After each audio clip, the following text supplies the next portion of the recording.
دینی تعلیمات کو حاصل کرنے کا نظام بنایا جائے۔ یہ بات امر مسلم ہے، ہماری تمام پریشانیوں کا حل دینی تعلیم کے سیکھنے اور اس پر عمل کرنے میں ہے۔ ہمارے بچے، بڑے، عورتیں، جوان سب کو خوب اچھی طرح اسلامی عقائد سے واقف ہونا چاہیے۔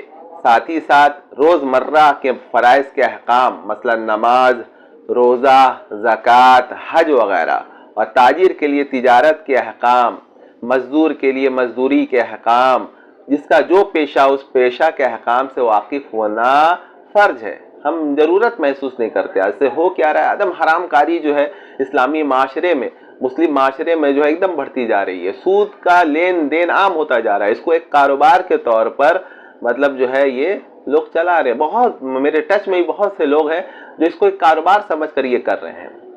ایگریمنٹ اور یہ سب جو ہے چونکہ وہ ہماری نظروں سے بھی گزرتا ہے، تو میں دیکھ رہا ہوں کہ دھڑلے سے بڑھتا جا رہا ہے۔ یہ تصور اور یہ خیال بھی اب لوگوں میں نہیں ہے کہ بھئی یہ کوئی حرام کام ہے اور یہ تجارت نہیں ہے۔ نہیں، وہ تجارت سمجھ کے اس کو کر رہے ہیں۔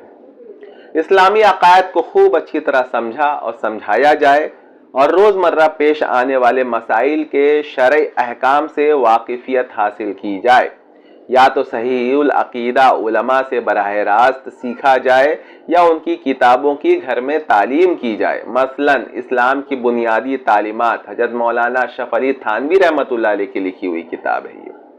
تحفۃ المسلمین مولانا عاشق الہی میں رٹھی کی، حیات المسلمین بہشتی زیور حضرت مولانا اشرف علی تھانوی کی، دینی تعلیم کا رسالہ تعلیمات اسلامی مفتی کفایت اللہ صاحب، اسلامی عقیدے مولانا عبدالحق صاحب وغیرہ علماء سے براہ راست سیکھنا زیادہ بہتر ہے۔ اور یہ بات یہ ہے کہ فتنے کو سمجھنا اور اس زمانے کے خاص طور سے جو فتنے اور جس طرح کے معاملات جو درپیش ہیں، مولانا اشرف علی تھانوی رحمۃ اللہ علیہ کی تحریروں میں خاص بات ہے کہ اگر اس کو مطالعہ میں رکھا جائے